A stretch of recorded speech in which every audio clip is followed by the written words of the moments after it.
Tá, tô gravando, tá, pessoal?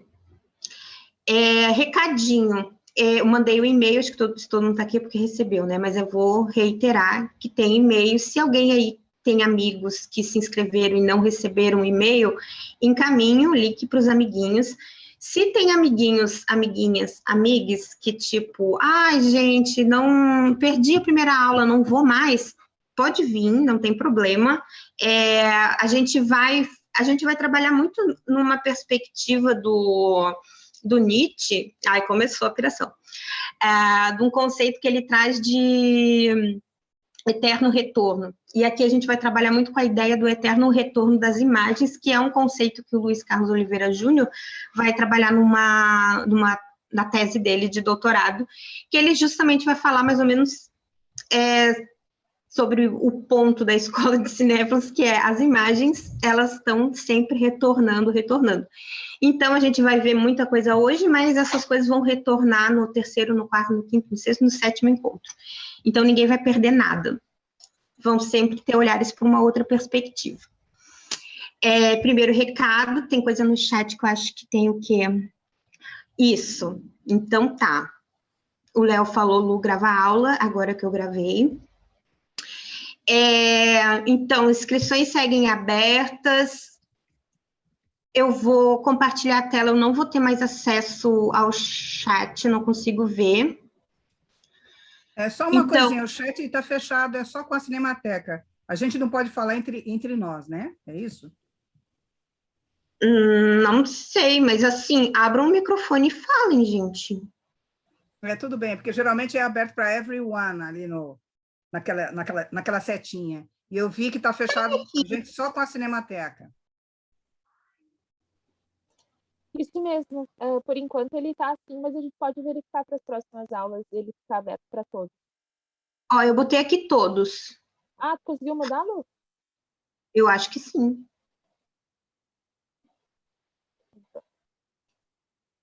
Foi, olha aí. Agora sim, obrigada. É porque se a gente quiser compartilhar link, claro. Fica legal porque a gente se ajuda, né? Para vocês fofocarem entre vocês, é isso, entendi. Antes de... vamos fazer isso agora, gente, porque daí vocês começam a se dispersar. Vamos tirar uma foto. Tem que tirar foto. Abram a câmera, por favorzinho, para a gente tirar uma foto. Obrigada. Vocês são tão bonitos, se escondem. Tem que ser várias fotos, porque é muita gente. Tá, sorriam, gente.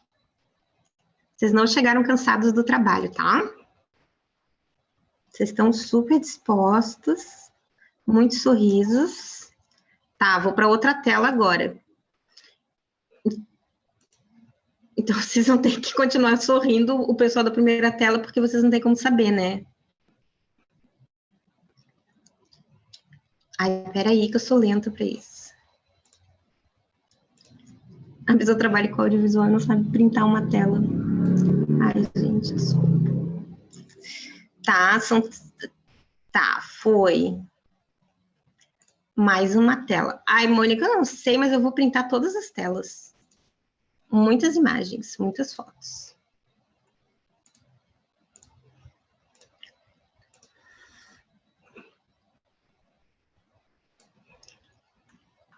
E assim, também teve várias, enquanto isso eu vou falando, teve várias pessoas que falaram, que não estava mais com horário disponível, e, enfim, tinha compromisso. Peçam para essas pessoas que não puderam participar por conta de compromisso da faculdade, trabalho, etc., que lotem a caixa de e-mail da Mônica para pedir uma segunda edição. A Mônica vai me matar. Enfim. Tá, agora eu acho que é a última tela. Gente, é muita tela, é muita gente, que delícia.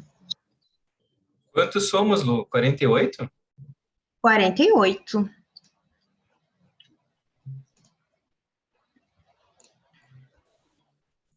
Agora chegou a leva de pessoas que se recusaram a abrir a câmera, mas tudo bem. Vocês não vão ganhar certificado.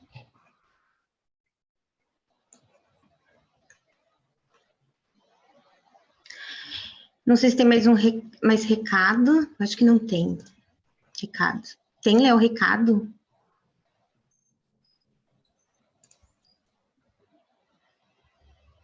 Olha, a Mônica botou até o e-mail ali.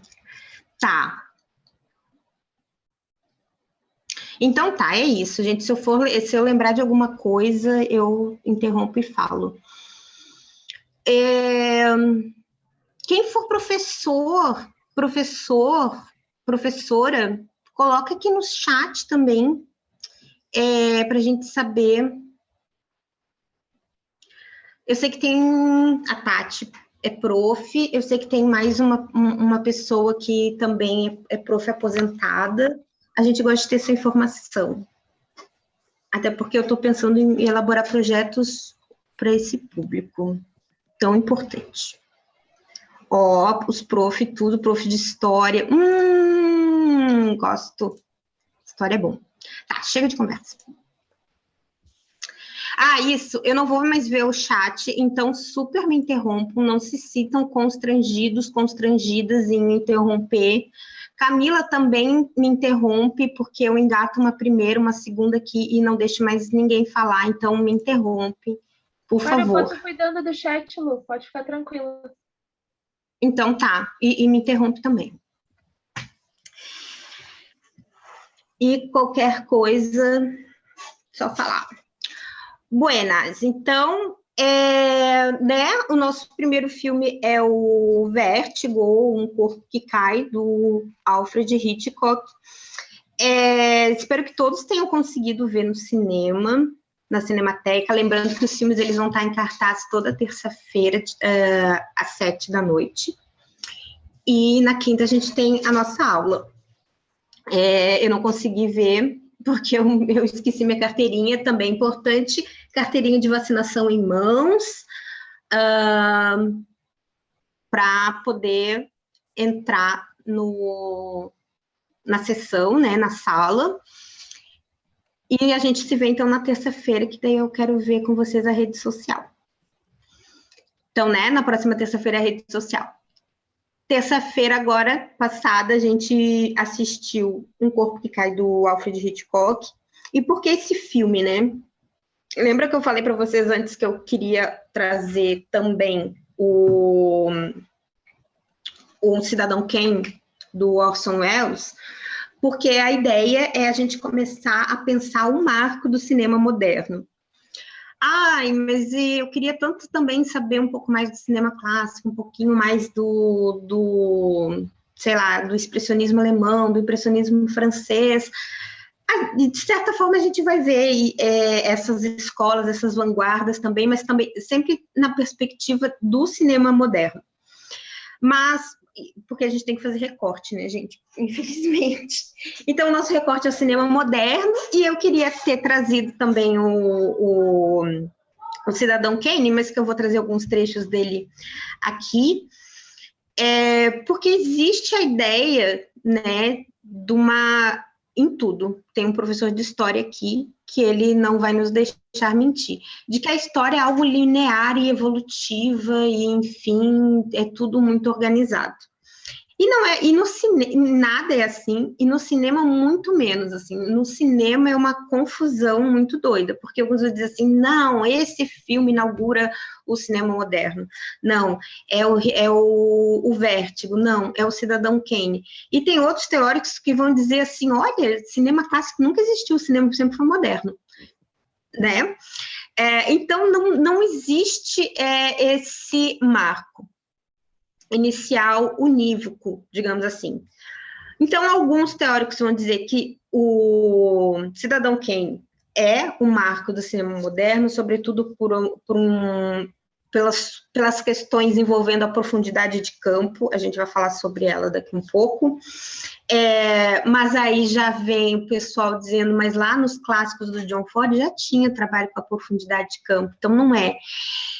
Mas alguns teóricos e críticos, enfim, vão falar que o marco do cinema moderno seria o Vértigo, do Hitchcock. E eu tendo a concordar, mas é a verdade absoluta? Óbvio que não, mas chegaremos lá. Então, aqui a gente tem um texto do Antônio Costa que ele vai tentar definir sem definir, né? Na verdade, ele vai assentir, né, e dizer que é difícil circunscrever cronologicamente o cinema moderno, mesmo porque ele mergulha suas raízes em experiências de vanguarda que existiam anteriormente, que é um pouco que a gente já estava conversando, né? Contudo, se tentamos definir a idade... Contudo, se tentamos definir a idade do cinema moderno como aquele que a instituição cinematográfica vive concretamente as possibilidades de mudança sobre as pressões dos grupos de vanguarda ou por necessidade fisiológica de renovação, se tentamos, dizíamos, definir o cinema moderno nesses termos, os possíveis limites cronológicos vão do final dos anos 50 até cerca de metade dos anos 70, ou seja, da afirmação da novela vague francesa até a nova Hollywood e o cinema novo alemão. Sumiu não está aparecendo o PowerPoint. Não? E agora? Tá Não, normal. Agora sim. Voltou? Sim, Aparece Agora sim. Então tá. Me avisem. Bom, vamos voltar então à questão da profundidade de campo, que também a gente vai encontrar no Vértigo e, sobretudo, no Cidadão Kane, do Orson Welles. A profundidade de campo que o André Bazin, que é um crítico super importante, né? Morreu. É um crítico super importante, é o pai da Nouvelle Vague, ele é o pai da Cahiers du Cinéma, enfim, ele é o pai de todo mundo, o pai do Truffaut, dessa galera toda. Ele vai meio que dizer que, e ele era muito fã do Cidadão Kane, ele vai, num texto crítico dele, ele vai dizer, olha, Cidadão Kane é esse cara que inaugura o cinema moderno começa aqui, porque ele tem essa coisa maravilhosa chamada profundidade de campo. E o André Bazin, ele era um crítico que ele, não vou dizer assim, não, vou dizer grosseiramente que ele não gostava muito de montagem, ele gostava muito de planos sequências, dessa questão do respeito, da realidade. A Dani, né? já está em Viamão. Então, a Dani já está em Viamão. A respeito o André Bazin, então ele vai justamente falar dessa questão da reprodução da realidade que o plano sequência traz, né? Que o não corte.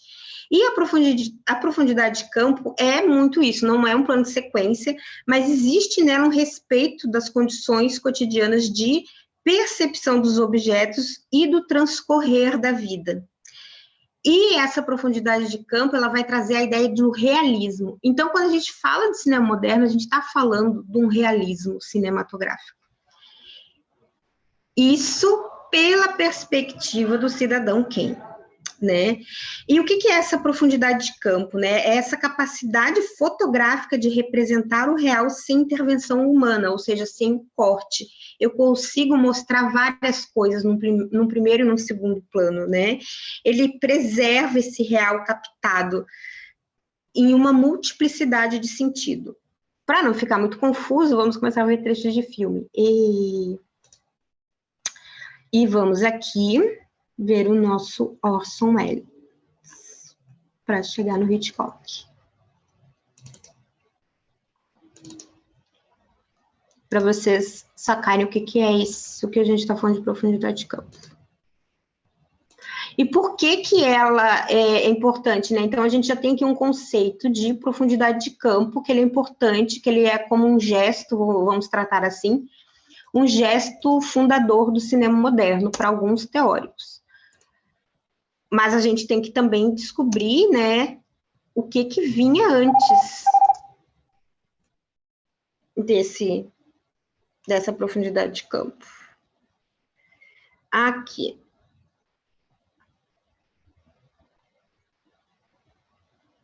Eu já vou compartilhar a tela do filme, tá, gente?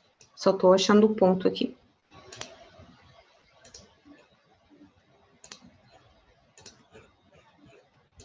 Voltei.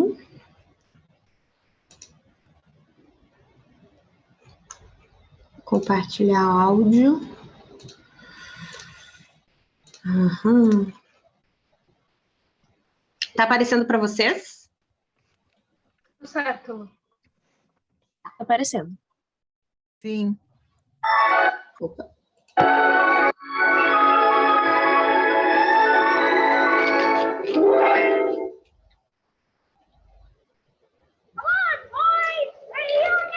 Be careful, Charles. Pull your muffler around your neck, Charles. Jane, I think we shall have to tell him now. Yes. I'll sign those papers now, Mr. Thatcher. You people seem to forget that I'm the boy's father. It's going to be done exactly the way I told Mr. Thatcher. There ain't nothing wrong with Colorado. I don't see why we can't raise our own son just because we come into some money. If I want, I can go to court. A father has a right to. A board of the beach says Bill and leaves worthless stock behind. That property is just as much my property as anybody's, now that it's valuable. And if Fred Graves had any idea all this was going to happen, he'd have made out those certificates in both our names. However, they were made out in Mrs. Kane's name. He owed the money for the board to the both of The us. bank's decision on all matters. I don't hold with signing my boy away to any banker's I guardian. want you to stop all this nonsense, The bank's Jim. decision on all matters concerning his education, his places of residence, and similar subjects is to be The final. idea of a bank being the I guardian. want you to stop all this nonsense. Mais uma.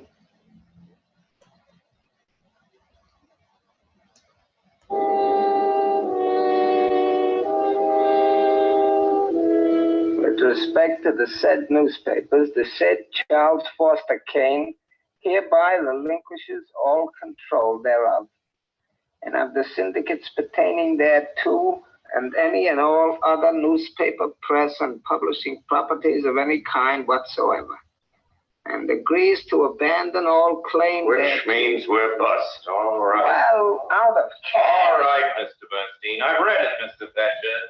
Let me sign it. I'll go home. Too old to call me Mr. Thatcher, Charles. You're too old to be called anything else. You were always too old. In consideration thereof, Thatcher and Company agrees to pay to Charles Foster Kane as long as he lives. allowance. The You sum will of continue to maintain over your newspapers a large measure of control.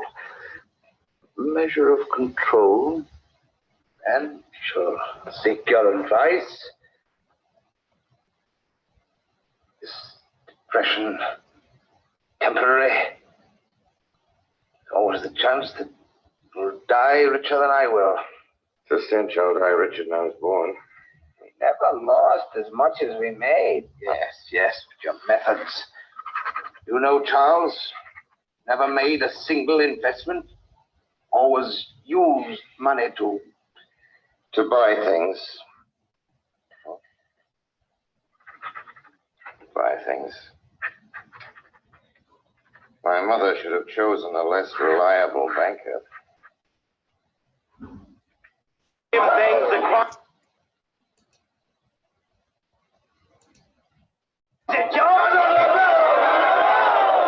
Bernstein, these men who are now with the Inquirer, who were with the Arsenal until yesterday.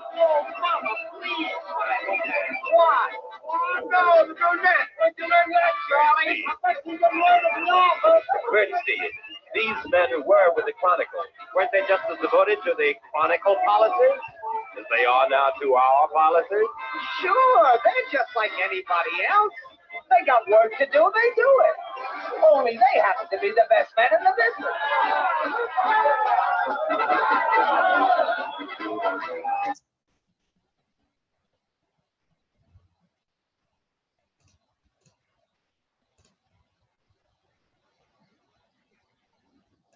Opa, voltei. Então, quando a gente fala em profundidade de campo, é isso. Vocês viram ali, né, que a gente tem um único enquadramento e várias coisas estão acontecendo nesse enquadramento. Ali naquela cena do diálogo, na segunda cena do a gente tem os dois homens sentados, um em primeiro plano, um em segundo plano, e o Orson Welles, né, o Cidadão Kane, caminhando num terceiro plano, né, numa profundidade. E não tem nenhum corte ali.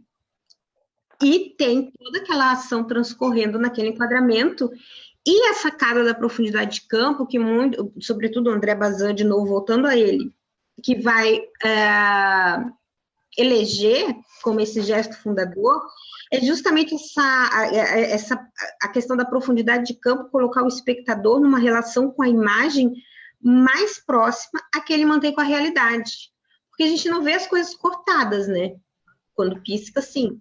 Né? Quando vira o nosso olhar aqui, eu estou olhando para vocês, eu estou vendo a Fabiana, a Érica, não estou vendo porque vocês estão com a câmera fechada.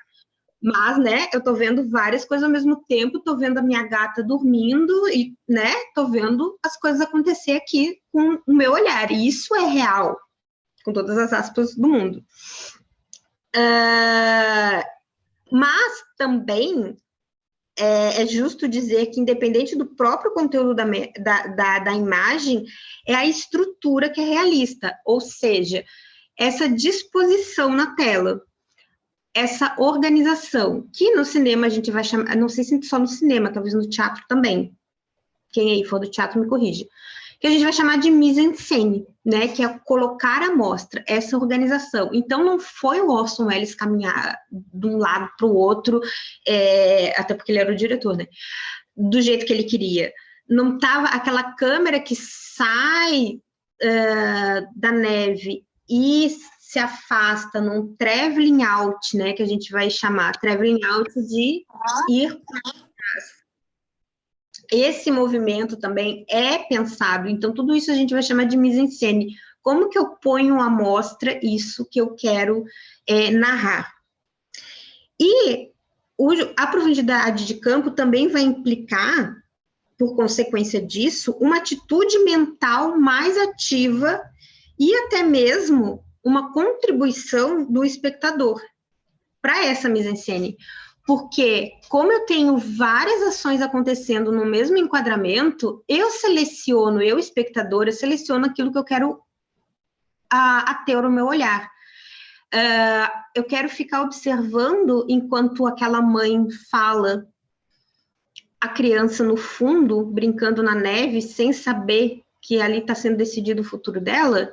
Eu quero olhar o próprio Kane caminhando da sala de um fundo para o outro, eu quero me ater para o diálogo daqueles dois homens que estão falando em primeiro plano, ou eu quero ver aquele rapaz lá no fundo curtindo muito loucamente aquela festinha?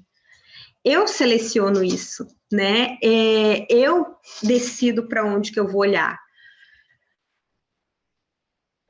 Até a página 2, né? Porque tem coisas que ficam de fora, obviamente. Tem alguém que montou aquele filme, tem várias outras coisas. Tem alguém que escreveu o roteiro e que colocou aquelas pessoas dançando. Se ele não quisesse colocar ninguém dançando ali, não teria aquilo ali, né? Então, sim, é um olhar livre, mas também é um olhar direcionado.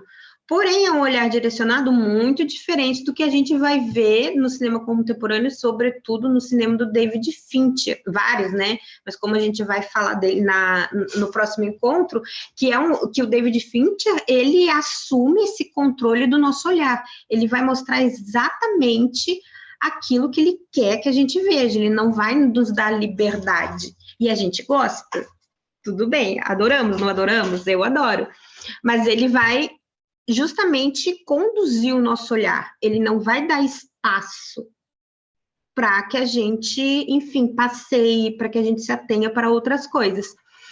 E é um cinema, não sei se quem já viu a Rede Social, ou viu também aquele outro maravilhoso dele, que é com a mulher que... Não. Os homens que não eram as mulheres. Isso também é bom. Aquele Garota Exemplar, Gone Girl. Isso, Gone Girl, Garota Exemplar. Garota Exemplar. Esse que é maravilhoso.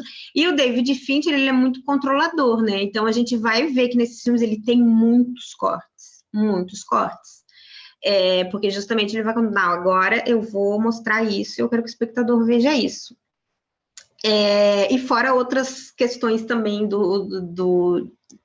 de efeitos gráficos que ele usa muito, às vezes sem necessidade. Por exemplo, no Clube da Luta, que o Léo bem lembrou, no Clube da Luta não, no Seven, todo o sangue que está ali é computação gráfica, porque ele queria ter o controle. Exatamente. Bom, esse sangue tem que estar escorrendo aqui. E, de novo, voltando para o nosso conceito lá de mise-en-scène é isso, inclusive eu decido o sangue que está escorrendo na parede, como que ele vai estar. Então, aqui a gente tem, na profundidade de campo, um mínimo de escolha por parte do espectador. E agora eu pergunto para vocês, eu meio que eu já respondi, mas agora eu pergunto para vocês, se esse é o gesto fundador do cinema moderno, o que a gente pode definir como o gesto fundador do cinema clássico? Vai ter várias perguntinhas, porque eu sou assim. E vocês têm que responder. A imagem em movimento? E a imagem em movimento... A estrutura sim. narrativa? Que vai mexer com a imagem em movimento, na verdade? Como tu vai contar essa história, de que maneira? Tá, de que maneira? E que maneira é que o cinema clássico diz assim, olha, eu posso contar essa história assim. Com cortes? Com montagem? Muito, montagem, corte. E aí a galera ficou, Malha, isso muito bem, você vai...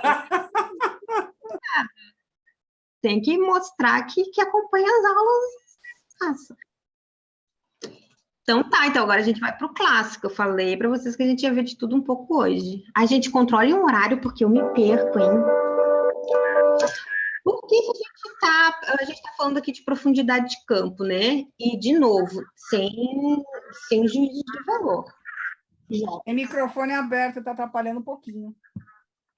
Isso. Gosto dessa iniciativa. Microfone aberto. Ai, gente, cadê? Porque se a gente for lá para o cinema clássico, vamos tentar entender isso daqui, porque a ideia é a gente entender as coisas ou problematizar as coisas e dizer que, enfim. Se a gente for lá para o... Quem foi que falou da imagem em movimento? Eu, Igor. Igor. Então, o Igor falou da imagem em movimento. Só que no primeiro...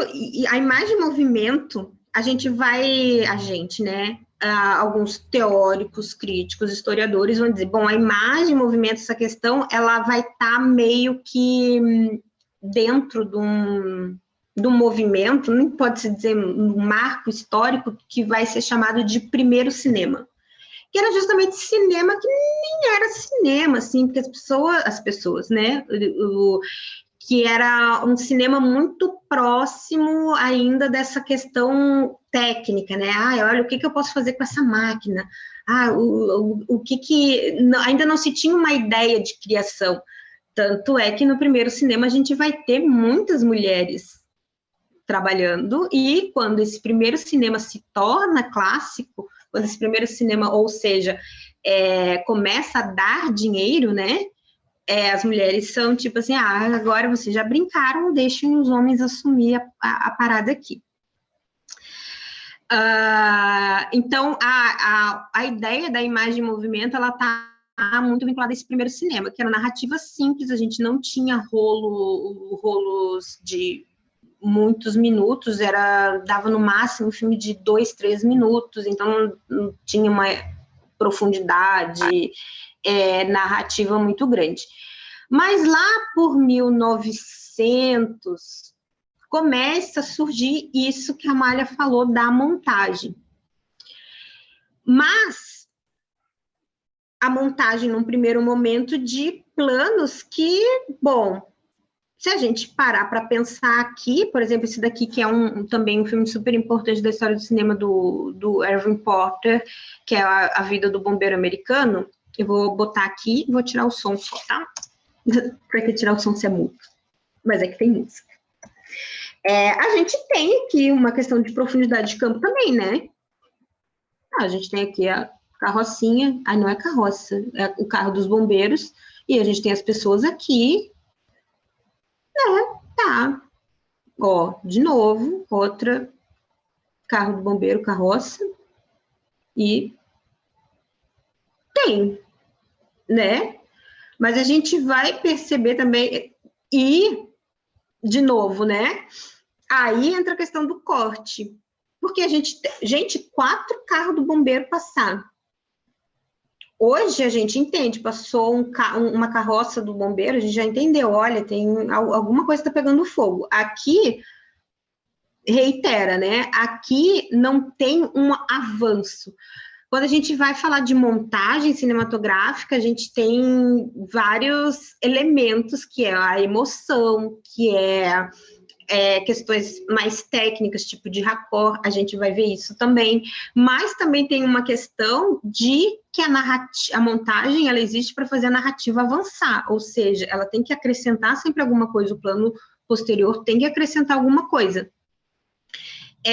E aqui, ainda nesse embrião do cinema clássico, a gente não tem muito isso, a gente tem ainda imagens que se repetem, porém, a gente tem algo genial que o Potter criou, e que aí que começa a surgir a ideia de montagem, que é de trazer o fora e o dentro,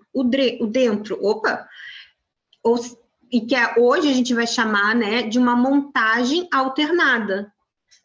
Alterna para dentro, alterna para fora. Mas não é só isso que foi inovador aqui nesse primeiro cinema.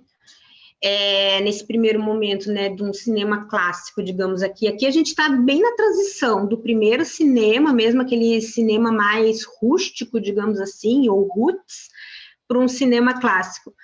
Mas o Potter, ele pegou imagens documentais institucionais dos bombeiros e colou com isso aqui que a gente está vendo, com imagens de estúdio de uma casa pegando fogo. E o Potter que teve a sacada, bom, eu posso brincar, mentir, e lembram que a gente estava falando do real lá no cinema moderno? Eu vou dar um nó na cabeça de vocês hoje.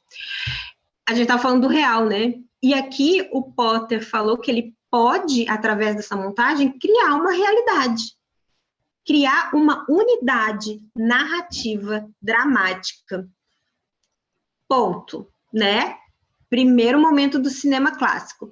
Mas, né, a gente vê que tem aqui, a gente não tem corte. Tanto é que eles ficam meio século bombeiro indo, depois meio século dentro da casa apagando, e depois eles voltam para fora da casa para ver lá o resultado do resgate. Então, a gente tem, né, muito, ó, aquilo que a gente viu lá, essa cena aqui da mulher enlouquecida na janela, pedindo socorro, ela já vai se repetir aqui. No cinema contemporâneo, vai ter um corta muito doido aqui. Corta para dentro, corta para fora, corta para dentro, corta para fora, e dá um close no rosto da mulher, mostrando desespero, e dá uma close no rosto do bombeiro, suando copiosamente para resgatar aquela mulher. Aqui a gente não tem esse tipo de corte, né? A gente tem uma câmera parada, até porque não tinha como, na época, as câmeras eram gigantes, pesadérrimas, impossível, praticamente impossível, de fazer movimentação de câmera e de corte. Então, aqui, nesse primeiro momento, o Potter descobriu, a gente pode cortar e pegar um filme nada a ver, lá dos institucionais dos bombeiros, né, que é aquelas carrocinhas passando 1000 vezes, e pegar outra parte, criar uma história de uma casa pegando fogo, botar os dois juntos, eles vão me dar uma unidade dramática, uma unidade narrativa. O que isso, primeiro ponto, mas a sacada genial vai vir, genial, depois eu vou falar mais sobre isso, mas a sacada praticamente genial, digamos assim, vai vir, ai gente, cadê? Com o Griffith, que ele vai... Griffith, cadê você? Eu tenho um ranço do Griffith, eu posso ter até deletado. Não, tô brincando, não fiz isso. Peraí que eu perdi o filme. Alguma pergunta até agora, por favor? Vocês estão tão calados.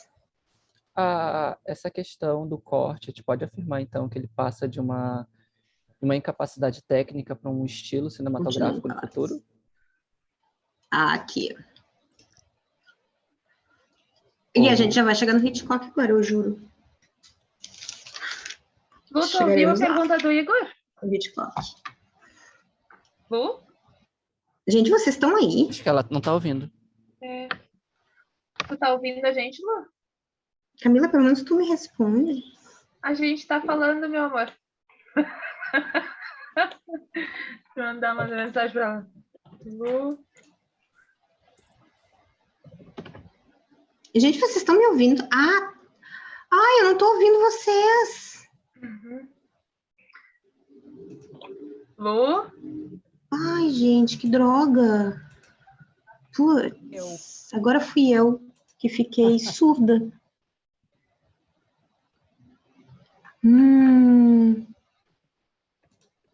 E agora, hein? Lu? Não, mas aqui... Lu? Alô?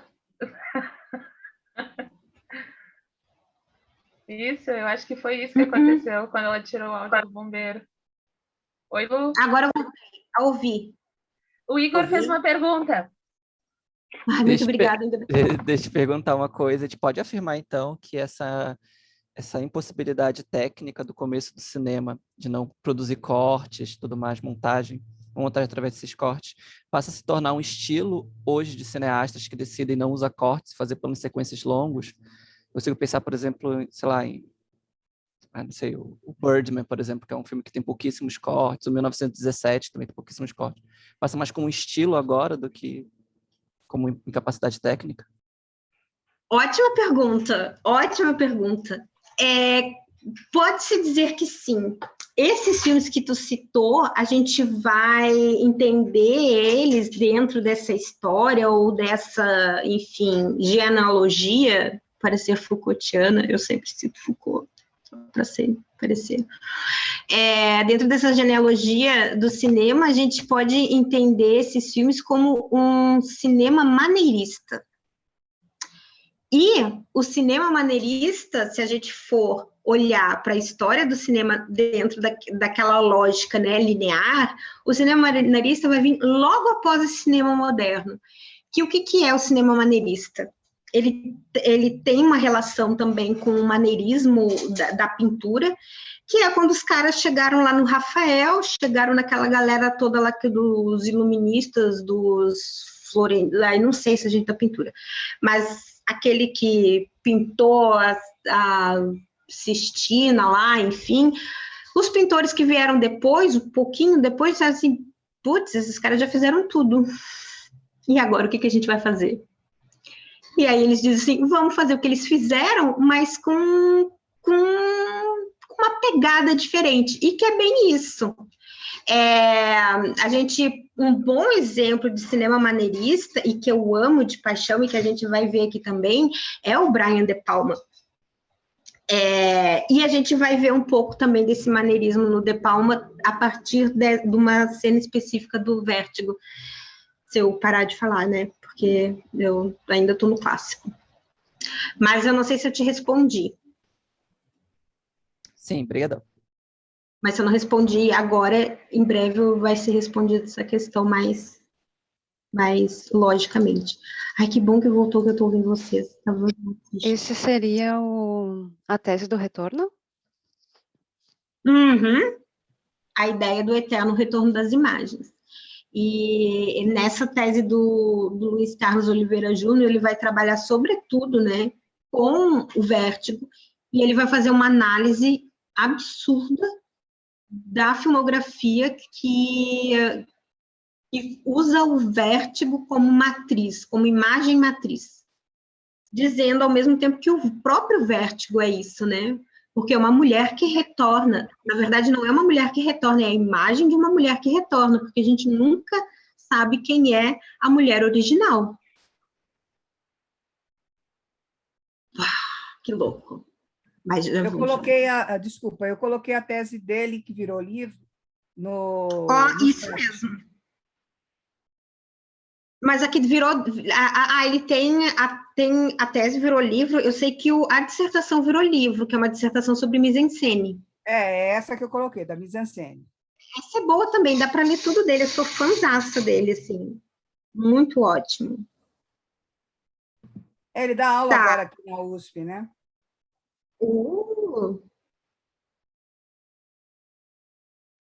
Em pensar que ele largou a faculdade de medicina. Ele era para ser médico. Eu não sei o que acontece, que tem uma galera do cinema que larga a faculdade, larga a medicina para se tornar médico. Não lembro de cabeça agora mais nenhum.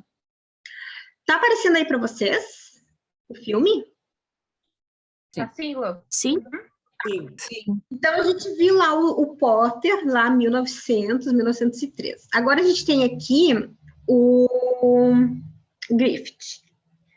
Griffith tem vários problemas, é importante a gente falar, assim, esse filme, que é o marco do cinema clássico, é, assim, o bambambam da montagem, inclusive os russos, né, a escola soviética vai se debruçar muito sobre o Griffith e pensar a montagem.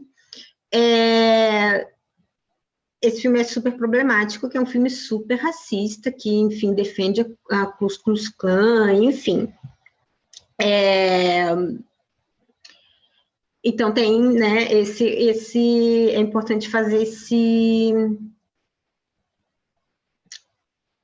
comunicado, não sei como falar assim, né, fazer essa meia-culpa, né, que, enfim, tem isso que aconteceu, mas, né, faz parte da história, infelizmente, mas é importante a gente reconhecer também o problema desse filme, e citar que tem um filme aquele Infiltrado na Clã, ele brinca bastante com isso, ele inclusive traz cenas desse filme de forma do Spike Lee, ele traz cenas desse filme de uma forma bem crítica e bem contundente, então eu recomendo que vocês vejam. E aí, de novo, né, a importância da gente conhecer minimamente, né, essa história do cinema. Mas, o que vai ser a sacada aqui do Griffith, que a gente vai chamar de montagem analítica, que é o que a profundidade de campo um pouco recusa. A montagem analítica, a gente vai definir ela como sendo uma divisão interna das cenas, né, e um direcionamento do olhar. Então, a gente vai ver aqui essa cena para pensar o que é essa montagem. Eu vou tirar o som para ficar eu falando. Então, a gente tem aqui um plano aberto. E a gente tem aqui um cutting, um corte que aproxima para um plano, digamos assim, médio. E aí a gente tem mais um corte para um plano detalhe. Então, a gente tem a mesma cena, a mesma ação contada, narrada em 3 cortes. Ou seja, a gente tem um direcionamento do nosso olhar para essa ação de colher o algodão. Agora, se a gente pegar lá o Cidadão Kane, a gente tem a cena da dança, né? Os 2 homens falando, o cara dançando. Tem ali uma cena bem maior do que essa, né? Que a gente tem segundos. Aquela outra cena a gente tem o quê? 2 minutos. A gente tem, acho que uns 2 cortes. E mesmo assim, no corte, a gente continua vendo o cara dançando pelo reflexo da janela. Isso é a profundidade de campo. E isso aqui a gente vai chamar de uma montagem analítica. Ou seja, lá a gente não tem um corte só para os caras falando e um corte para o cara dançando, um corte para os caras falando e um corte para o cara dançando. Aqui a gente tem isso. E isso foi inovador no cinema. Olha que louco, né? Espero que eu esteja me fazendo entender. O louco que é, né? Você inaugura, digamos assim, uma escola, um movimento, um período histórico com um corte, e isso foi tecnicamente genial e super importante, é uma evolução técnica, falando em termos técnicos, e depois, quando a gente vai falar de um cinema moderno, de um cinema que se reinventa, de um cinema que começa a se pensar, a gente vai justamente, tipo, não vou cortar. E sendo que para muitos, né, vão definir assim, o que define o cinema? É o roteiro? Não, o roteiro é literatura. É a iluminação? Não, iluminação é fotografia. O que é próprio do cinema? É justamente a montagem. Eu falei que ia dar um nó. E aí o plano detalhe, e aí a gente tem, que a gente vai chamar isso em montagem de um de um pullback, né, que é um voltar para trás, né, então a gente aproximou essa imagem e voltou. Ou também a gente vai falar isso de um plano de reestabelecimento. Por que eu faço esse plano de reestabelecimento? Para situar o meu espectador que elementos desse enquadramento vão ser alterados. Que elementos são esses? São essas pessoas aqui chegando no rolê. E vou avançar aqui só um pouco. Ai, eu avancei demais. Lu, vou avançar. Deixa eu só fazer uma pergunta que apareceu no chat. A OOCK Miller perguntou de quem é a tese do Eterno Retorno das Imagens no cinema. Luiz Carlos Oliveira Júnior. Eu pretendo... eu posso fazer o seguinte, eu posso fazer uma pasta no Drive e compartilhar com vocês com os textos que eu comentar aqui. Também. Caso vocês não achem, mas é bem fácil de achar.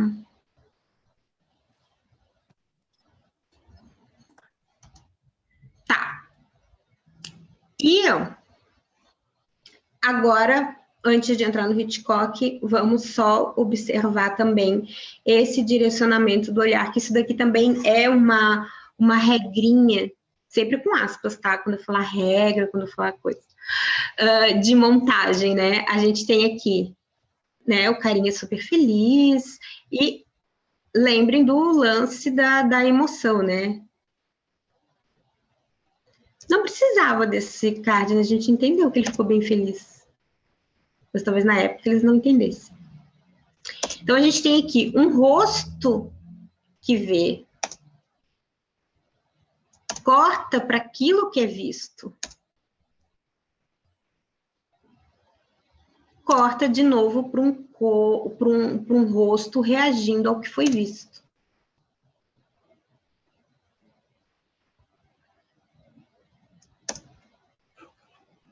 Se atenham a isso, vou falar só isso. E voltar para a apresentação, porque agora a gente vai entrar no Hitchcock. Vamos entrar no Hitchcock. Finalmente. 1 hora depois. Aí eu falo demais. Hit, cadê você? Aqui. E agora, no Vértigo, a gente tem essa cena que dura 4 segundos, que é a cena da floricultura, que o Scott está lá perseguindo a Madeleine e ele vai ver onde é que ela entrou na floricultura, ele fica ali espionando ela. Aqui a gente tem, não uma profundidade de campo, mas a gente tem um prolongamento do campo, né? E nesse enquadramento, a gente tem 2 componentes de um raccord. O que é o raccord, Luciana? É aquilo que a gente viu lá no Griffith. Um rosto que vê, algo que é visto, o rosto reagindo. Só que a gente tem esse mesmo movimento do cinema clássico num único enquadramento, numa única imagem. Então, não se trata só de uma profundidade de campo de mostrar várias coisas. Se trata também de mostrar várias coisas e construir um discurso em cima disso que é mostrado. Por isso que lá no Potter a gente tem também uma profundidade de campo, no John Ford a gente tem também uma profundidade de campo, mas a profundidade de campo do Cidadão Kane, ela traz elementos narrativos que se tensionam entre si. A gente tem ali aqueles dois homens conversando, da criança, né? A gente tem a criança brincando na neve, na inocência, feliz, ai, que alegria, e a gente tem ali no interior da casa, aquelas pessoas conversando sobre o futuro daquela criança, conversando sobre hipoteca, conversando coisas tensas e densas. Esse tensionamento dramático está no mesmo enquadramento, a partir dessa profundidade de campo. Aqui, e isso, para muitos teóricos, é um gesto fundador do cinema moderno e é super importante, e é isso que funda. Para outros, é isso aqui que funda, não isso aqui, né, essa cena unicamente, mas o próprio filme Vértigo, porque ele constrói também esse enquadramento, falando não só de um tensionamento dramático narrativo, mas falando também de um tensionamento crítico sobre a própria construção da imagem, que eu não preciso cortar para mostrar um rosto vendo algo que é visto e toda aquela coisa, né? Ele rearranja, o Hitchcock aqui, ele vai fazer um rearranjo dos dispositivos de encenação, ele vai fazer um rearranjo da própria mise-en-scène. E, consequentemente, aqui ele sim vai negar o corte. Mas não é só isso. Outra coisa que é interessante da gente observar no próprio Vértigo, muitos autores eles vão falar que o Vértigo ele é um filme que fala sobre o próprio cinema. Então, o tempo todo o Hitchcock ele está trazendo... O que a gente vê aqui, né?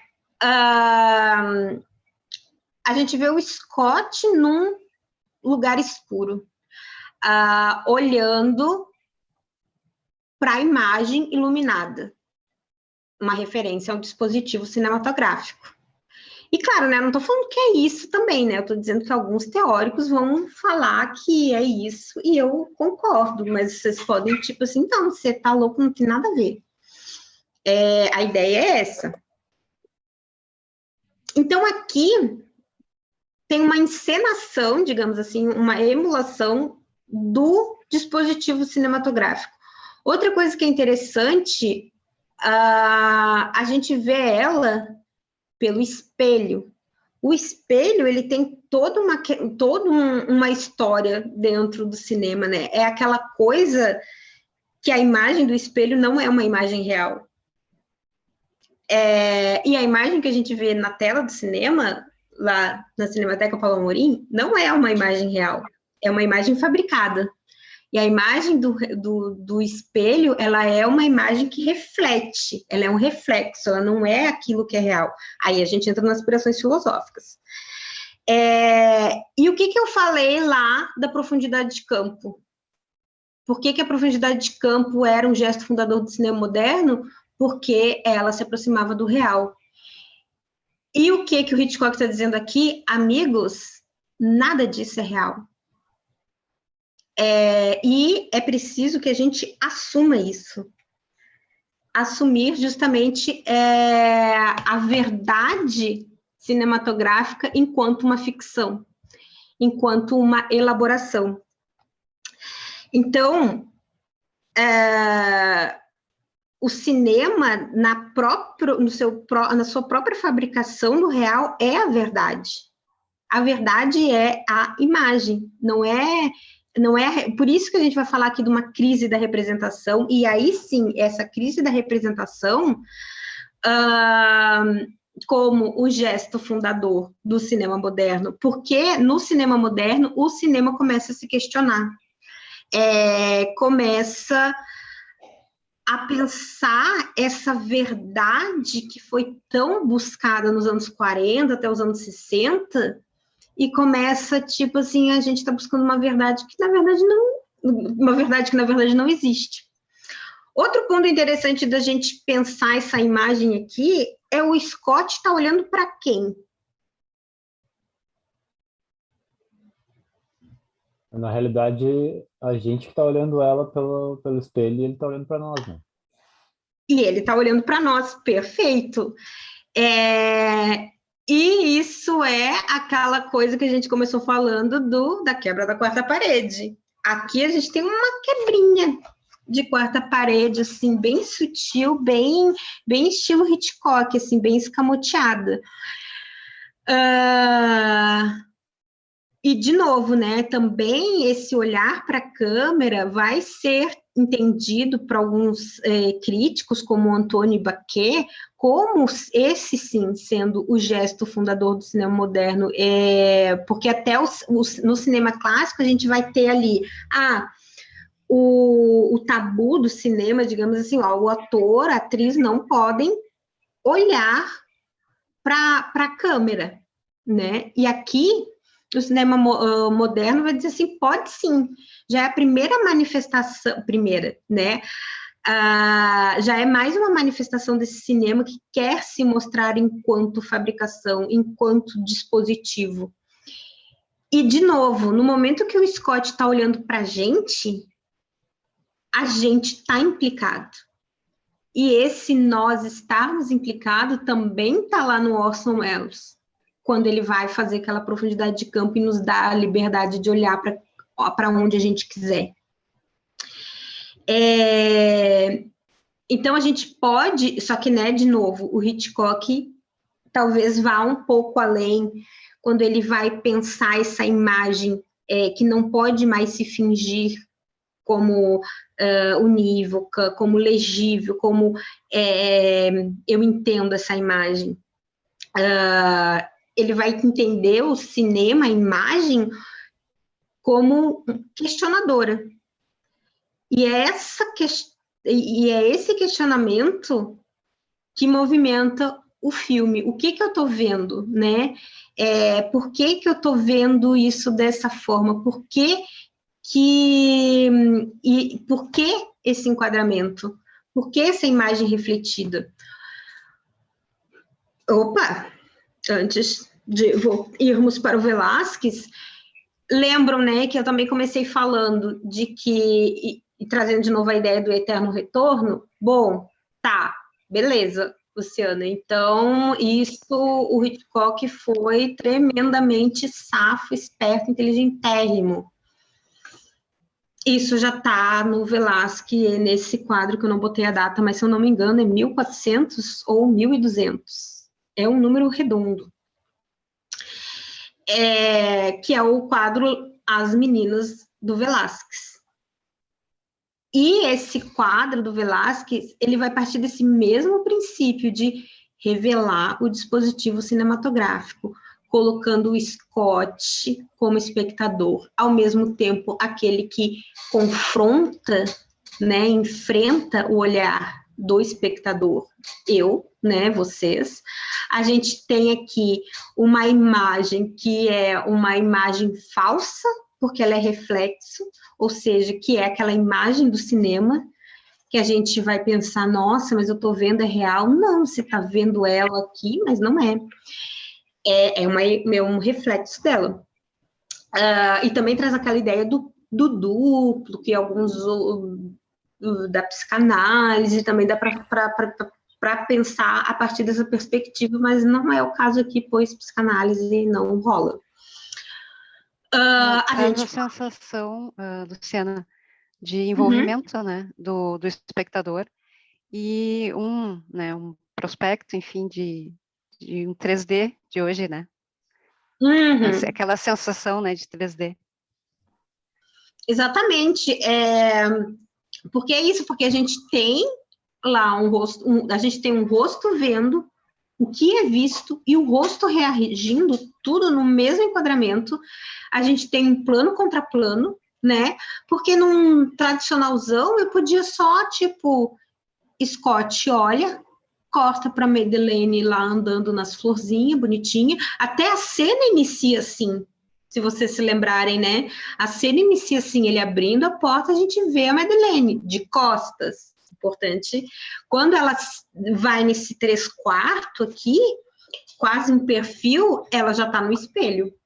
O rosto dela é revelado pelo espelho. Então, né, isso já estava apontado lá no próprio Velázquez, quando ele vai mostrar, digamos assim, os bastidores da pintura. Ao mesmo tempo que ele mostra a pintura. Ai, deixa eu ver se esse zoom tem aqui Ai, não consigo pintar. Não faz mal. Eu gosto tanto de pintar. Mas, enfim, vai com a bolinha aqui mesmo. Ao mesmo tempo que ele revela o dispositivo pintura, se podemos falar assim, ele está revelando o próprio quadro que está sendo pintado através do que, minha gente? O que é isso que está refletindo o casalzinho que está sendo pintado lá no fundo? Um espelho. E o Velázquez está fazendo o que aqui? Olhando para o espectador lá no museu, que está contemplando o quadro. E a gente tem o que aqui também, minha gente? Uma profundidade de campo, né? Porque eu posso simplesmente ignorar toda essa galera aqui e ficar lá no senhorzinho que está subindo as escadas. Por quê?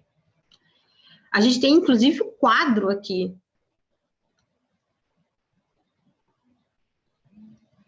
Cinema moderno, pero se valendo de algumas cositas aí. Outra cena também que é incrível e que o De Palma depois vai usar lá no... Ah, não, antes eu preciso falar uma coisa para vocês, só para dar mais um... Outra coisa que esse enquadramento nos remete, em termos de linguagem cinematográfica... Ai, como eu estou me enrolando nas palavras. É o que a gente vai chamar de split screen. Você sabe o que é o split screen? Ai, eu adoro palavrinhas modernosas. Mas nem é modernoso. Podem falar sim ou não, não tenho a menor ideia do que seja isso. Eu não faço a menor ideia, mas a tela é cortada? Isso! Isso. É que a tela é cortada. Mas vamos ver aqui. Esse enquadramento também, alguns críticos vão analisar ele como até, tipo, olha, tem tudo isso que eu falei e mais um split screen ali. E, já para ir adiantando um pouquinho, quando a gente for falar do De Palma... Ai, De Palma, cadê você? Vocês estão vendo tudo meus filmes que eu tenho aqui, né? Gente... Ai, tá aqui. Só para adiantar um pouquinho, quando a gente for falar do De Palma, que vai ser outro que eu vou falar bastante, pois gosto muito, que o De Palma, ele vai fazer, ele vai dar uma certa continuidade, ou, não, uma continuidade não, mas ele vai questionar justamente o questionamento do Hitchcock diante da imagem. E como é que o Brian De Palma vai fazer isso? Aí entra o que eu acho que foi o Igor que falou, do maneirismo. O De Palma, ele vai escancarar isso. Ele vai dizer assim, olha, o Hitchcock fazia isso de uma forma bem sutil, bem elegante, fazendo um juízo de valor aqui. E o De Palma, ele vai falar o seguinte assim, não, que elegância, eu vou fazer isso escrachado. E lembra, eu tô falando de escrachado, não tô falando, tipo, de qualquer jeito. Eu tô falando que ele tá fazendo, vou fazer isso roots. E o De Palma, não por acaso, ele usa muito split screen nos filmes dele. Vamos ver aqui um pedacinho do Carrie, a Estranha. Tá aparecendo a tela? Não. Ai, que bom que eu quero. Ah, eu aqui quase botando filme.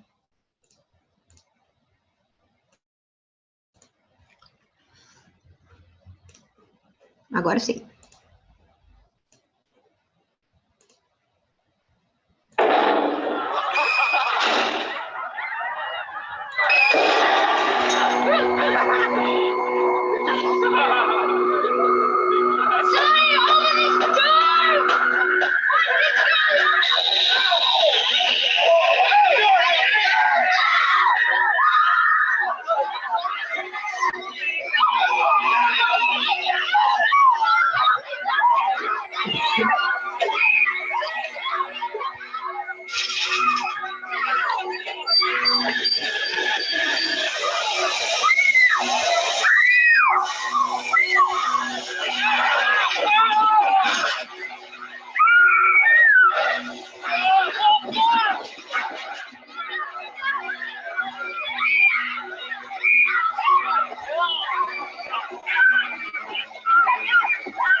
Vê, né? A gente tem aqui, de novo, no mesmo enquadramento, aqui, ai, gente, eu perdi, cadê a cara de... Aqui. Aqui? Não, aqui. A gente tem um rosto vendo. O que que ela tá vendo? E o rosto dela reagindo, de novo, na mesma tela, enfatizado pelo split screen. Genial isso, né? Muito interessante. E agora, só para a gente brincar mais um pouco. E agora vocês vão dizer assim, nossa, então o De Palma super avançou, né? Então, se o Hitchcock fez ali aquele enquadramento que emula esse split screen, e o De Palma foi lá e escancarou e botou bem marcado, que genialidade! Sim, é uma genialidade, mas a técnica, só para não dizer que eu não falei de mulheres hoje, porque eu sempre vou falar delas, sobretudo dessa mulher maravilhosa, porque, de novo, né, acho que agora tá indo, tá aparecendo a tela? Um vagabundo está rondando a casa? Sim. Sim. Tá. Porque isso é um outro ponto importante, aí falando de termos de uma história do cinema, não dentro da sua gramática, da sua linguagem, mas também da sua história social, digamos assim, que a gente tem o Griffith, que ficou mega conhecido como, nossa, esse é o cara da montagem, ele é o que criou a decupagem clássica, a divisão interna das cenas, nossa, que genialidade. Só que existe uma mulher contemporânea ao Griffith e que hoje, digamos assim, ou recentemente, está sendo redescoberta e as pessoas está sendo redescoberta de uma forma que as pessoas estão se dando conta, assim, nossa, ela era tão genial quanto o Griffith e não era racista. Muito pelo contrário, ela era muito ousada. Não só a Louis Weber, como também ai, gente, Germaine Dulac, não. Alice Guy Blanchet, exatamente, que foi mais para os primeiros cinema, lá bem no iniciozinho. Alice Guy foi a cineasta que funda até onde se tem notícia, porque muito desse material se perdeu também, tem isso, né, gente? De novo, tem um professor aqui de história que sabe o quanto que se perdeu. E no cinema não é o contrário. Acho que no cinema foi a arte que mais perdeu coisas, justamente por ser um material super inflamável, super sensível, né? Mas, pelo que se tem notícia, a Alice Guy foi a primeira cineasta a fazer um filme narrativo. Então, muitos vão dizer assim, não, quem inventou o cinema foi a Alice Guy, porque ela criou uma história e em 40 segundos ela conta uma historinha. E ela que teve essa sacada, assim, não vou ficar mostrando lá a gente saindo de dentro da fábrica. Vamos contar uma história aqui, se a gente tem aqui um negócio para fazer. E ela foi lá e fez. Então, agora, recentemente, essas questões sociais do cinema também estão vindo à tona, e com isso também a Louise Weber, contemporânea do Griffith, e tão genial quanto ele, e ela fez isso aqui. Deixa eu parar de falar. Vou tirar o som. Não vou deixar o som.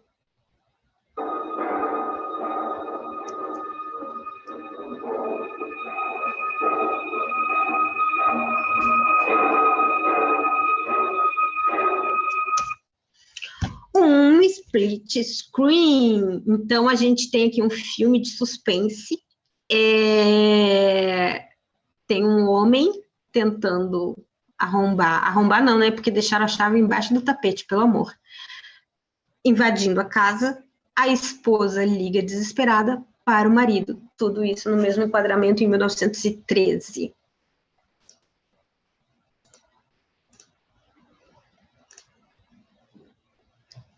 Aí eu queria ouvir os pó. Não vai ter?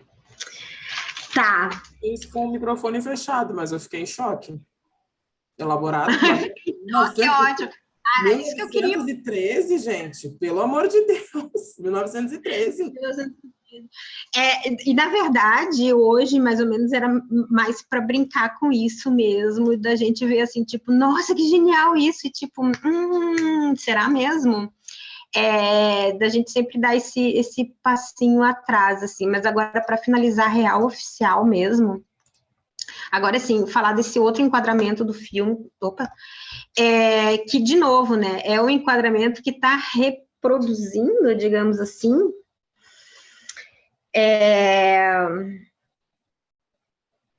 o cinema. A gente tem aqui a profundidade de campo, de novo, né, só que a gente tem essa mulher sentada, estática, objeto do olhar do homem, do fascínio do homem, né? Bom, a gente está falando aqui de Hitchcock, né? Para quem não sabe, Hitchcock genial, mas um tanto quanto misógino.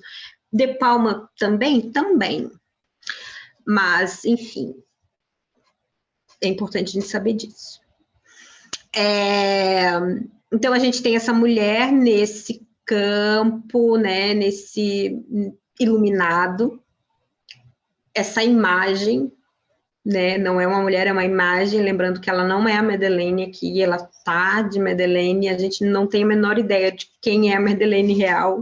Isso é interessante a gente pensar também, que a própria narrativa do Vértigo também brinca com essa questão da imagem real, e, sobretudo, outro texto que eu vou indicar para que vocês leiam, é um do Walter Benjamin, A Fotografia na Era da Reprodutibilidade Técnica, que justamente ele vai falar dessa ele está bem pessimista nesse texto, né? Mas é um texto interessante, porque ele está falando assim, meu Deus, acabou a arte, agora acabou tudo, perdemos a áurea totalmente, porque inventaram essa droga dessa fotografia, que agora, tipo, a gente pode fazer um monte de cópia.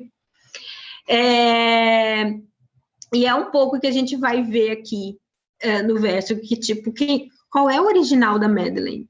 A Madeleine, ela aqui é uma cópia, depois a gente conhece a Judy, que daí se transforma na Madeleine de novo, e que daí depois morre, quem não viu o filme, lamento, né? E que depois morre, e o original, e a matriz, né? Eu tenho uma amiga minha, a Mônica, obviamente conhece, que é a Juliana Costa, e ela sempre brinca com isso, assim, que nesse cinema moderno, na verdade, ninguém está falando sobre essas questões de imagem, está falando sobre homens gostarem de mulheres mortas, né, só amarem mulheres mortas, porque a gente vai ver isso lá no cinema noir com Laura também, que o cara se apaixona pelo quadro, e a mulher meio que morre, e daí depois volta, umas coisas loucas. E o cinema noir, ele também está dentro desse momentinho aí que a gente vai delimitar como cinema moderno. Então, a gente pode definir o cinema moderno também como protagonistas homens se apaixonando por mulheres mortas. Mas, então, a gente tem aqui um quadro, né, um enquadramento, e a gente tem um outro enquadramento, o quadro dentro do quadro. A gente tem aqui quase que uma reprodução de uma tela cinematográfica. A gente tem aqui o Scott, o espectador, olhando para o seu agora, talvez, assim, aquele que está se tornando o seu objeto de desejo, né? E eu falo objeto, obviamente, por conta de ela estar numa posição bem exposta, como se fosse um objeto do museu mesmo, né? Que está ali exposta ao olhar, né? Então, a gente pode pensar essa imagem também como uma metáfora do dispositivo cinematográfico, e também esse olhar, esse espaço de questionamentos, né? Que o que vemos é moldado pelo olhar do outro, né? De novo, ela não é real, ela é uma imagem moldada por quem? Pro Elvin Gelster, é esse o nome, né? Do vilão. É uma imagem moldada pelo olhar do outro. E o que a gente vê no cinema, né? Não são imagens moldadas pelo olhar do cineasta, do diretor. Por isso que, né, o Vértigo, uma grande metáfora sobre fazer cinema, né? E é isso? Eu acho que é isso. Tem mais alguma coisa para falar? E depois tem algumas aspirações teóricas, filosóficas, mas eu acho, para não deixar o negócio pesado, não vou falar, vamos ficar mais no light, que alguma coisa a gente retoma na semana que vem. E, como a gente tem tempo ainda, obviamente, porque eu quero fazer a parte que, digamos assim, bem divertida. Porque vocês viram o Vértigo, né? Sim. Muito obrigada. Adoro quando me respondem. Não me ignoram. Camila, tu não me interrompeu em nenhum momento, não queria falar nada, simplesmente, tipo, vai. A Luciana deixa ela atropelar todo mundo. Não, eu te interrompi algumas vezes, Lu. Eu tô lutando um pouco com a internet, tô indo do computador pro celular. E eu te interrompi algumas vezes que surgiram perguntas no chat. Tô cuidando aqui também para quem tem mais sugestões. Pessoal, agradecendo a Ana Maria pelo compartilhamento dos textos, as perguntas também que a gente passou. E eu fiquei pensando muito, né, nessa crise da representação que nas artes visuais acontece historicamente muito cedo, pensando num percurso da história ocidental, no século XVI, XVII, e no cinema vai acontecer agora, né, século XX. Na literatura é um pouco difícil de dizer quando é que a crise da representação acontece, porque no fim e ao cabo a literatura é ficção desde sempre, mesmo quando ela tentou se destinar a uma construção da realidade, tentar representar a realidade, ela ainda assim era ficção. Mas eu achei muito legal o comentário da Rosimar, acho que foi isso, né, que ela falou dessa imagem que de alguma forma causa um 3D. E aí eu fiquei pensando no gesto fundador do cinema clássico, o gesto fundador do cinema moderno. Aí eu fiquei pensando se dá para a gente pensar num gesto fundador do cinema contemporâneo. E porque eu logo imaginei, eu pensei algo parecido que a Rose comentou, assim, não sei, mas justamente por a gente duvidar hoje tanto da imagem, também estar tão conectados a ela, não sei, eu diria assim, que talvez bem brincando, mas pensando junto com vocês, talvez um gesto fundador do cinema contemporâneo é isso, a imagem, ela já, a gente já nem sabe o que é a imagem, o que é o real, o que poderia ser o real, como se a imagem saísse da tela, né? Então, tantos investimentos com óculos 3D e perspectivas que ampliam a imagem cada vez mais. Não sei se fiquei pensando um pouco nisso. Eu também Só uma penso nisso. coisinha, Camila, o som, pelo menos para mim, está muito baixo. Acho que, não sei se pela cabecinha da Malha também. Nossa, mas está baixo demais. Eu estou assim fazendo um sacrifício. Mas, que pena que vocês não ouviram, gente. É como eu comentei, eu estou lutando com o meu computador, que ele está com a internet bastante ruim. Então, acho que agora vocês me ouvem um pouco melhor, porque eu aproximei o microfone. Eu só comentei, então, resumindo, que eu fiquei pensando em qual seria, então, o gesto fundador do cinema contemporâneo, né? A gente falou do cinema clássico, do cinema moderno, e aí fiquei pensando um pouco também, né, nessa revolta das imagens que hoje acontece. Resumindo um pouco o que eu disse.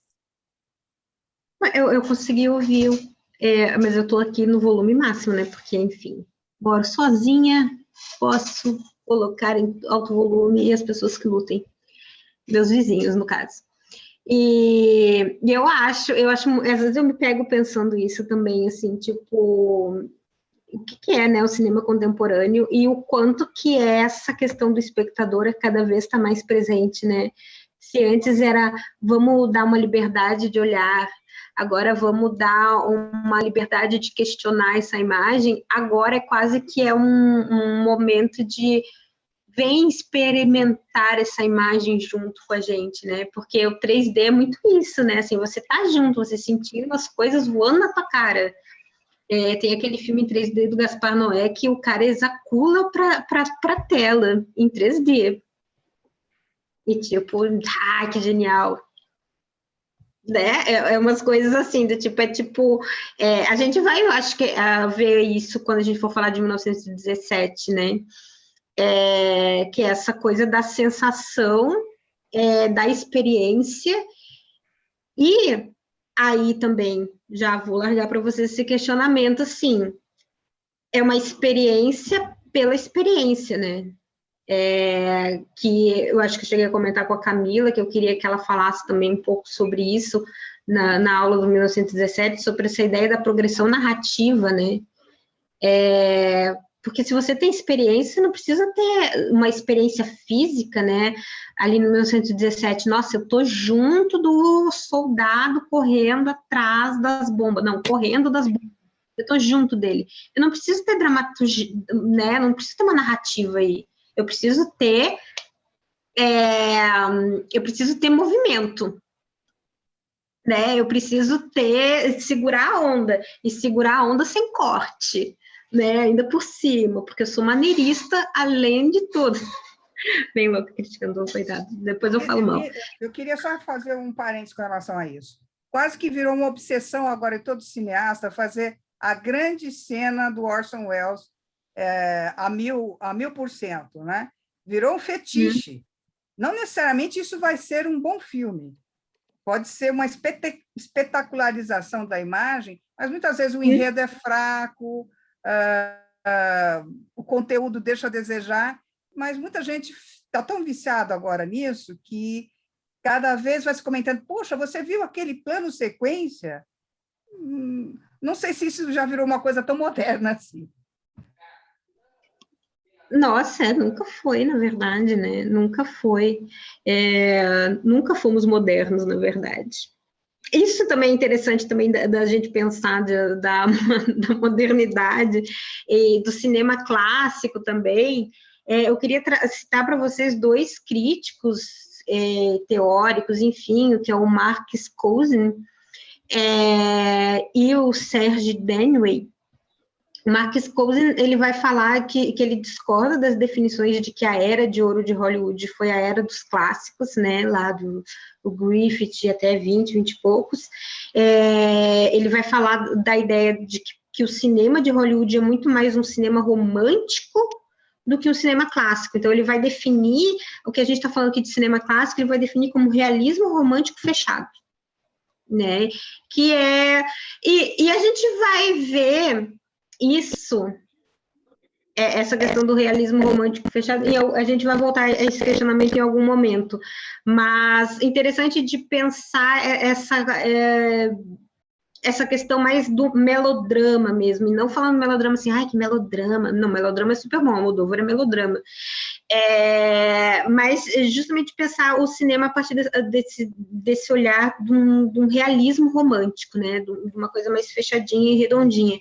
E o Serge Daniel, que eu acho que eu acho que ele foi muito mais provocativo do que sério, digamos assim, eu acho que ele quis mais, tipo, dar uma zoada, ele não vai falar nem de cinema clássico, ele vai, que eu brinquei aqui que jamais somos modernos, né, ele vai dizer assim, não, a gente nunca foi clássico, o cinema clássico não existiu, o cinema sempre foi moderno.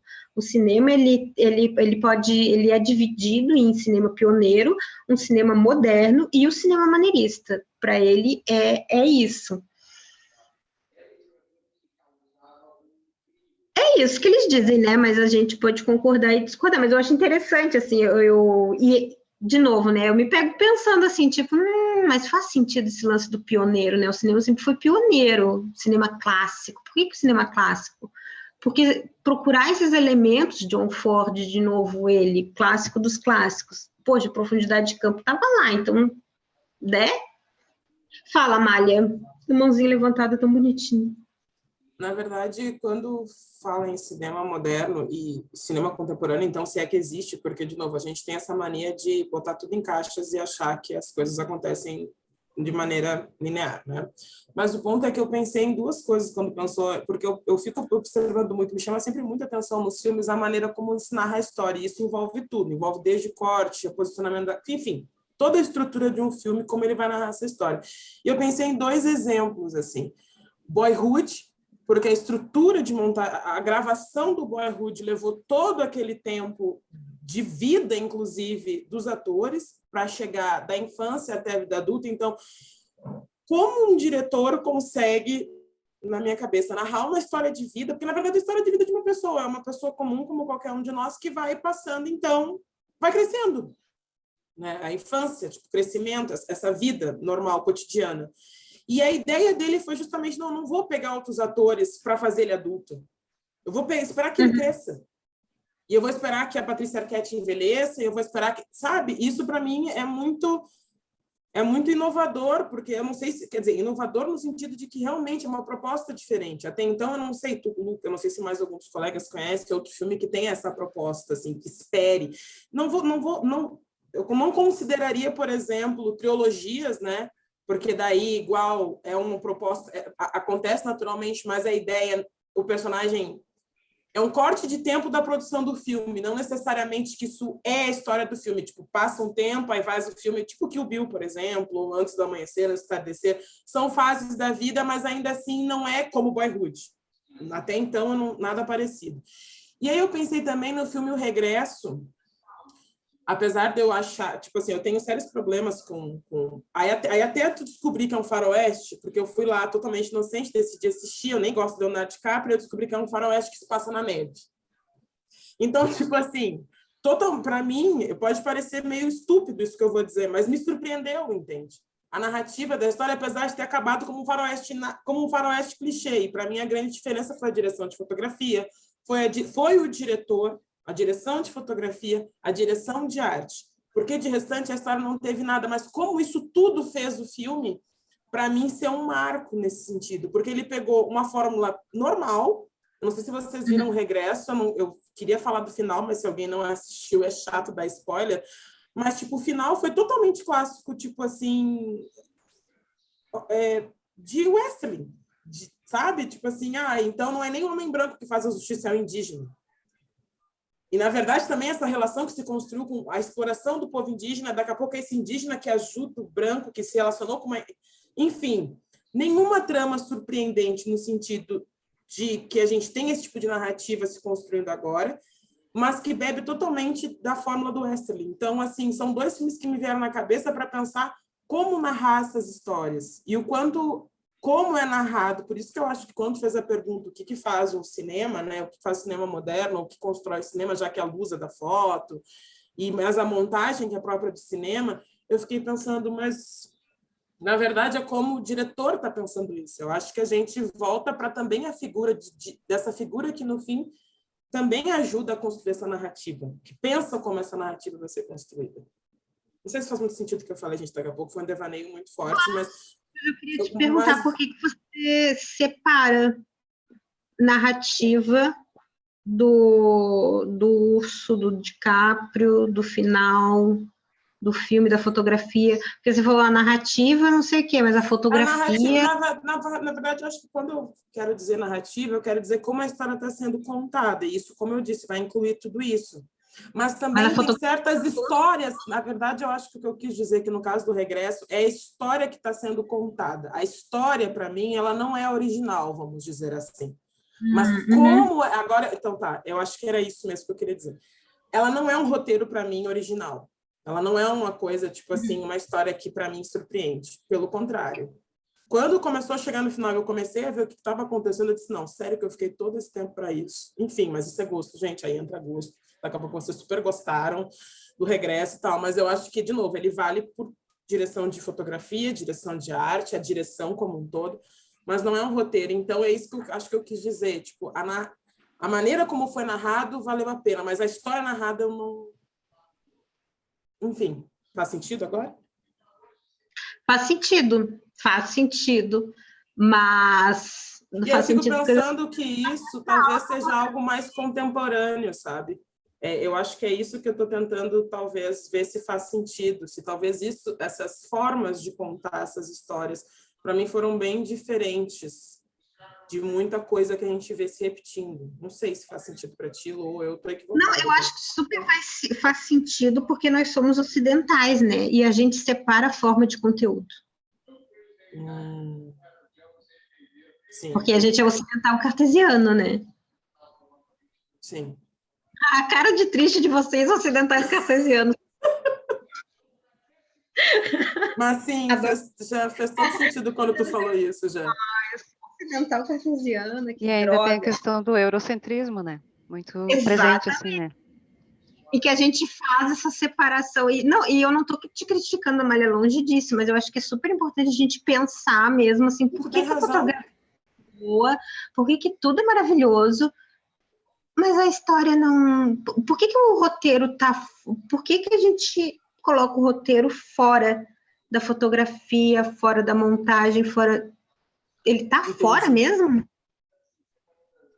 Tem razão. Vamos ver um exemplo do Hitchcock, que a gente ainda tem 9 minutos. Aí sou muito pontual, Mônica. Mônica está caindo de sono, o Léo também, eles têm que trabalhar amanhã cedo, todos nós, na verdade. E eu tô aqui prendendo vocês, mas é só um trechinho mesmo, para a gente pensar isso.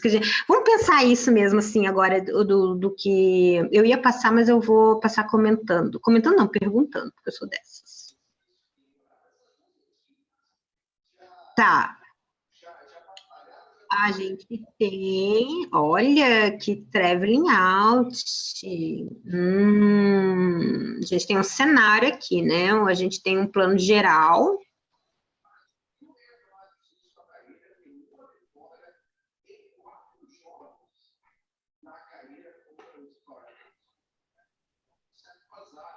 Por que a gente... Alguém está com o microfone ligado aí. Por que a gente pode... Tá? Isso daqui é uma cena. E, a princípio, né, todas as cenas do filme, elas estão contando a história. O que essa cena está nos contando? Vamos pensar em direção de arte agora. O que ela está nos contando? O que a gente vê aqui? Podem falar, gente, eu não vou falar nada. O destaque do vestido verde, destacando da padronização daquele local. Exatamente. A gente tem aqui todos os figurantes com o mesmo tom de roupa, inclusive o Scott, né? Todos cinza, todos escurinhos, assim, todos. E a gente tem a Madeline, a imagem,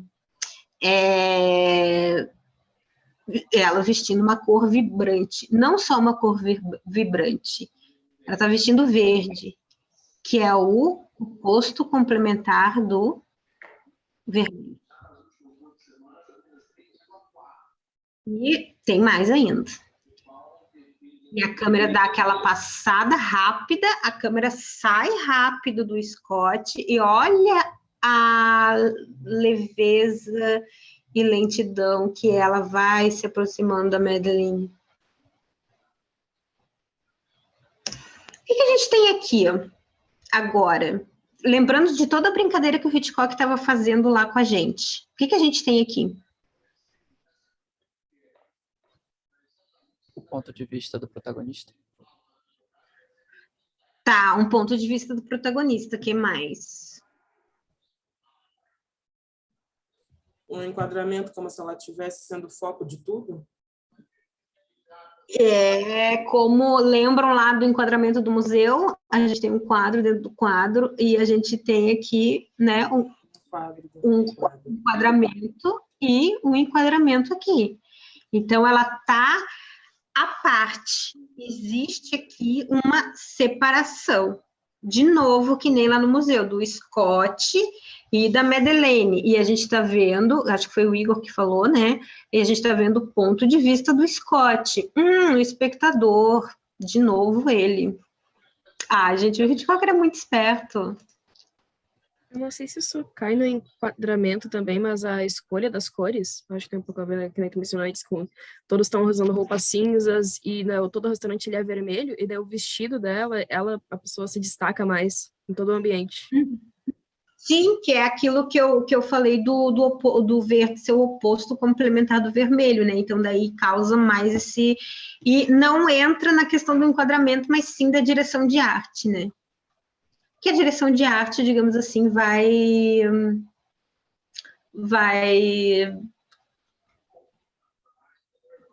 eu ia falar uma palavra que é horrível, então não vou falar. Mas a direção de arte, ela vai colocar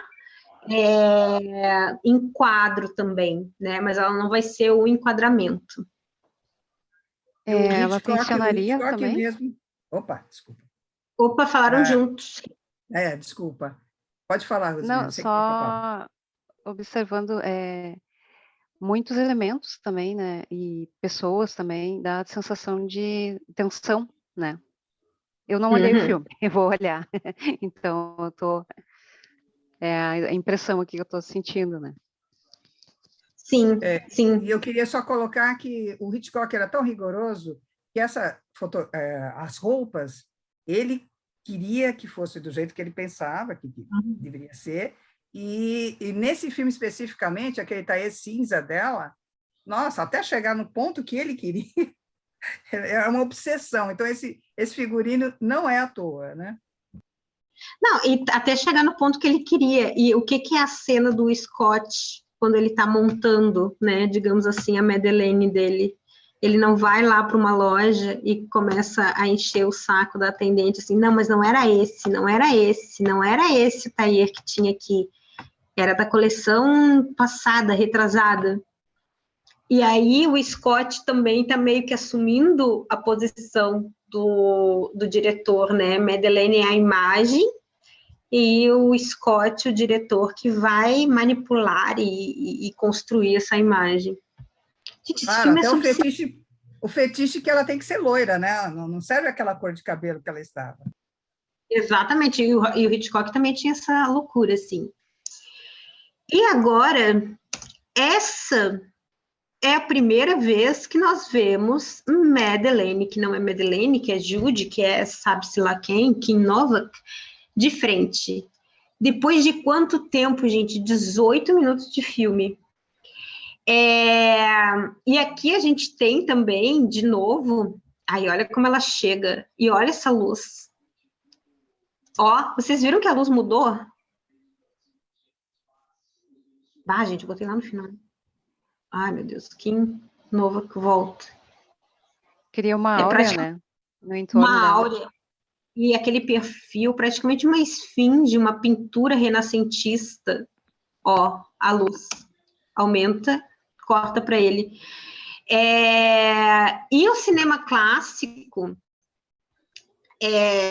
o finalzinho do cinema, a finaleira do cinema clássico, podemos dizer assim, vai brincar muito com uma coisa chamada de Star System, né? Que é a estrela. E às vezes, assim, tipo, não interessa que filme que é, não interessa. O que interessa é tá o Leonardo lá.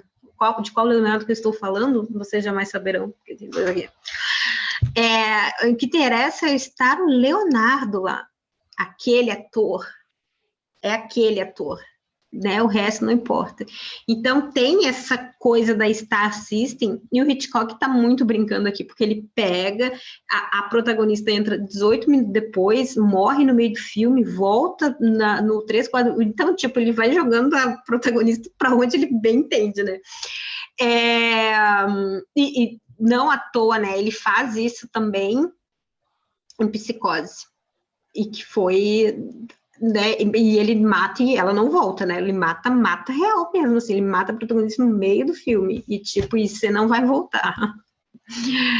E isso é uma questão, e aí volta para a pergunta da Amália, né?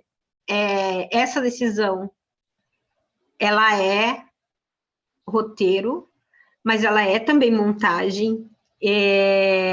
Aqui, com a Madeleine, essa cena que a gente acabou de ver, tá ali no roteiro, né? Passou 18 páginas do roteiro. Madeleine surge. Mas tá lá no roteiro, mas ela surge com aquela cor vermelha no fundo, com aquele vestido verde e com aquela luz que incide sobre ela. Então, por isso que quando eu estava, né, te provocando, né, e provocando todos aqui a pensar justamente, tem como separar? Eu tenho. Não vou dar resposta, porque não tem. Alguns vão dizer que tem, outros vão dizer que tem. Tem um outro escritor que ele é dramaturgo também, ele escreveu vários roteiros do Buñuel, então percebo que o cara era bem, assim, para lidar com Buñuel. Que é o Jean-Claude Carrier, ele vai falar isso no capítulo do livro. O livro é A Linguagem Secreta do Cinema, e tem um capítulo que se chama O Roteiro Evanescente. Esse livro, acho que tem em PDF, eu boto lá para vocês também. Leiam pelo menos o capítulo O Roteiro Evanescente, que ele vai justamente falar sobre isso, que ele é roteirista, dramaturgo, e ele vai dizer assim, gente, vocês são loucos de dizer que o filme é muito bom, mas o roteiro é ruim, ou que o roteiro é muito bom, mas o filme é ruim. Porque não tem. Se o roteiro for ruim, o filme vai ser ruim. E se o roteiro for bom, o filme vai ser bom. Mas eu já ouvi de montador dizendo assim, não, na montagem a gente salva roteiro ruim. E aí? Cada profissional vai puxar a brasa para o seu lado, né? Óbvio. Mas eu acho que é interessante da gente pensar a respeito disso também. A Ana está catando nos drive da vida os textos tudo, adorei. Então, né, só para finalizar... Estou já o livro, viu? É o livro que você fala do Jean-Claude. É muito bom, vejam, leiam, quer dizer. Então, aqui a gente tem nessa entrada triunfal aqui muito esse destaque e também essa brincadeira com essa questão da Star System, desse cinema clássico, né? A grande estrela que surge e depois a gente vê que é falsa. Porque não é, né, ela. E Hitchcock, mais uma vez, nos decepcionando, trazendo a realidade da vida como ela é, que as coisas não são verdadeiras, elas são falsas. Ai, que horror, não, gente, tô brincando. Ai, gente, chega, né, falei demais. Mônica, não deixei a Mônica falar, a Mônica ficou muda, desculpa, eu monopolizo. Falem. Foi ótimo, Lu, muito bom, muito bom. Acho que a gente já chega no nosso fim da aula, né? 9h30 já. E acho que a gente pode respeitar esse horário para todo mundo descansar bem. Foi muito, muito legal. E aí convidar todo mundo a assistir a rede social no cinema. Vamos lá. 7, sempre às 7, né, Lu? A rede social... Vocês me ouvem? Não. Sim, Mônica, até que enfim. Sim. Falei, gente, consegui. Então, a próxima aula é sobre a rede social e a gente passa o filme lá na Cinemateca Paulo Amorim, terça-feira, dia 2 às 7 horas. Esperamos todos lá. Legal ver filme no cinema, né, gente? A gente sabe que os filmes têm streaming, tem às vezes muita coisa no YouTube, mas tá lá na tela grande para todos que quiserem assistir. Legal, e aproveitar aqui que eu não, aproveitar aqui que eu não consegui falar antes no início, mas então esse curso de Escola de Cinéfilos, super parceria com a Lu e com a Camila da ONG Fora da Asa. Esse curso é uma parceria, então, da Cinemateca Paulo Amorim aqui com as gurias, está dentro da nossa programação do Festival Cinemateca Paulo Amorim, que tem várias atividades mais lá nas salas de cinema, tá? E a gente agradece muito, assim, Lu, a aula foi incrível, aprendi um monte. Quero agradecer a Ana aqui também, que eu completei várias coisas que estavam faltando na minha biblioteca, que eu já baixei aqui, já está aqui no meu... Esse catálogo do Hitchcock que eu coloquei, gente, é tão maravilhoso. Maravilhoso. Eu tenho ele fisicamente, mas nem todos têm essa oportunidade, né? Maravilhoso, já baixei aqui. Gente, então é isso. Esperamos vocês na semana que vem. Convidem os amigos, as inscrições continuam abertas, tá? Vamos aproveitar bastante as gurias aqui, que eu acho que teremos muita informação bacana e cinema é maravilhoso, né? Cinema é uma arte incrível e a gente tem que ver filmes sempre mais. Acho que é isso, gurias. E aí a gente faz um teste agora semana que vem para não dar problema de áudio e outras mais. Sim. Eu acho que talvez se você trocar o fone de ouvido, melhore. É a conexão. Pode ser. A gente entra meia hora antes de se organiza. Vamos fazer um então é isso, gente. A gente se vê terça-feira. Vão lá ver o filme, pagar cerveja para prof. Agradeceu. Né? De máscara, tira, dá um golinho, bota máscara. Álcool gel, tudo bonitinho. Gente, muito obrigada pela presença. É bem importante, não esqueçam Só de uma levar... pergunta, gente. Terça-feira é feriado, vai funcionar normal? Sim, a Cinemateca Paulo Amorim só não abre na segunda-feira, tá? O resto, programação normal. Deem uma olhada lá nas nossas redes sociais, que a programação está lá sempre atualizada. Tem bastante filme bacana. Aliás, hoje a gente está estreando um filme brasileiro chamado Cabeça de Negro, de um diretor do Ceará, um filme incrível, muito bacana, sobre um pouco a gênese desse movimento das invasões nas escolas há uns anos atrás. É um trabalho muito legal dos guris, assim, tá bem bacana. Tá? E deem uma olhada nas nossas redes, que a gente sempre tem bastante filme interessante em cartaz. E o ingresso é bem baratinho. Tá. Isso. Vamos lá. Gente, então... Beijo, muito obrigada. Gente. Boa noite. Obrigada. Até semana que vem. Abração. Só não posso ir no cinema porque eu sou de São Paulo, mas eu tenho os filmes em casa. Legal. Tchau, gente. Tchau.